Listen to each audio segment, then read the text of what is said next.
Hi nerds, it's me. Just wanted to make a really quick video in case you had any trouble doing the radioisotope story problems.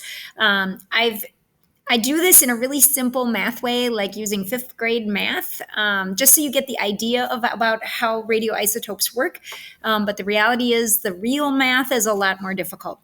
So watch this quick video. Hope you get the hang of it. So first of all, it says real radioisotope math requires using logarithms. I have an easier way to make the same point. So let's just remind you really quickly what radioisotope dating is. Scientists measure the amount of a specific isotope, a radioisotope, in a substance. Radioisotopes decay. They fall apart over time, and it's predictable. It's like a clock. So older objects have smaller amounts of the isotope than younger objects do. So when we measure the amount of radioisotope in a fossil or some artifact, we can tell that it's low on that particular radioisotope. So that gives us a clock to work backwards and see how long ago it was formed or what have you.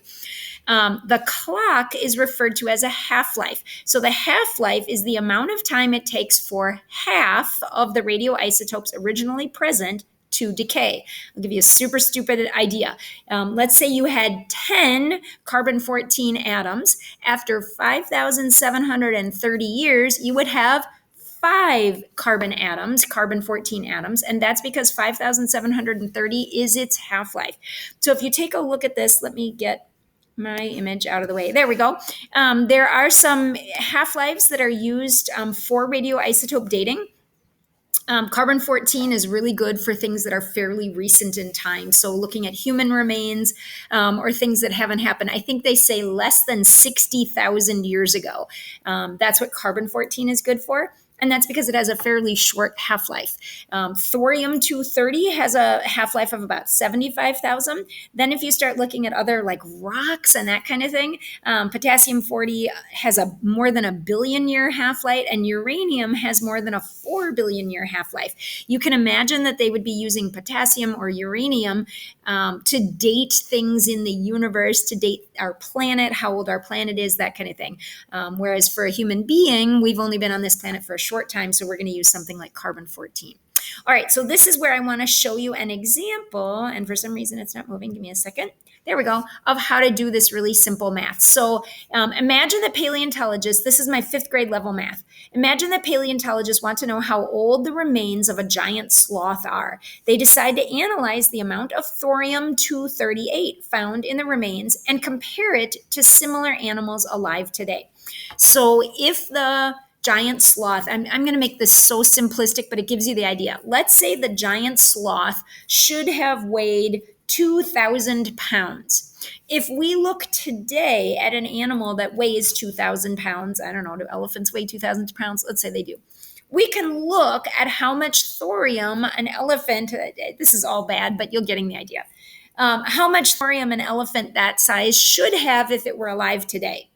And then we're going to compare it to the amount of thorium that's found in the sloth's remains. And then we're going to see that there's a lot less thorium in the sloth. And that's going to give us a sense of how long ago that sloth died, because the thorium is decaying over time. So this is all make-believe. What this example is all make-believe. The problems that I give you on your story problems, they're absolutely accurate, but this part is make-believe that I'm doing right now. So pretend the half-life of thorium, it's supposed to be thorium-238. I'm making this one up. It's not real. So pretend the half-life of thorium-238 is 375,000 years. The sloth is found to have only 12.5% of the thorium-238 that a similar animal living today has. How long ago did the sloth die? So when they analyzed the remains, they only found about 12.5% of what we would have had in an animal similar size that's living today. So how long ago did it die? So let's do some easy math. If the animal died and then we give it a date, then how much of that thorium, oh crap, it's supposed to say 238. I'll get it fixed. Oh well. Thorium-238 is present. So if the animal died today, it would have 100% of its thorium-238. There would have been no time for the thorium to decay. Let's say, however, that the animal died a half-life ago for the thorium. So if it died 375,000 years ago, we would have found 50% of its thorium in its remains. Well, that's not what the researchers found. The researchers only found 12.5%. So that tells me that the sloth is even older than 375,000 years. So now what we're going to do is on the left side, we're going to keep adding the half-life. So we start with year 0 today, and we're going backwards in time. So today is year 0. 375,000 years ago is the first one. Now we're going to add another 375,000 years. So 750,000 years. And what we do on the right side is cut the number in half every time. This is where it becomes logarithmic and not, what's the opposite of logarithmic? Linear. There we go. I'm not a math teacher. Logarithmic, it's going to have a curve. The graph has a curve, whereas a linear, if we went 100%, 50%, it would be 0%. At 750,000 years. But this is a logarithmic curve, which means we're going in half every time we hit a half-life. So 50% less every time. So let's see if you can predict what the date would be and what the percent would be for the next level. So I'm going to add the half-life again. So I'm going to add to 750,000. I'm going to add the half-life, which we said over here was 375,000. So that's going to give me over 1,000,000 years ago in the past. That's my date. And then the amount of thorium-238.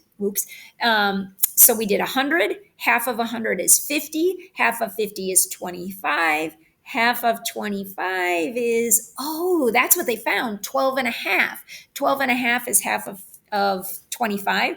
So that tells the scientists that this sloth was alive more than 1,000,000 years ago. Now, all radioisotope dating is approximate. We don't know what day the sloth died, but it gives us so much more information than we ever had before in history. We don't have to have been alive 1,000,000 years ago to know that the sloth was alive. Let me know if you have any questions. See ya.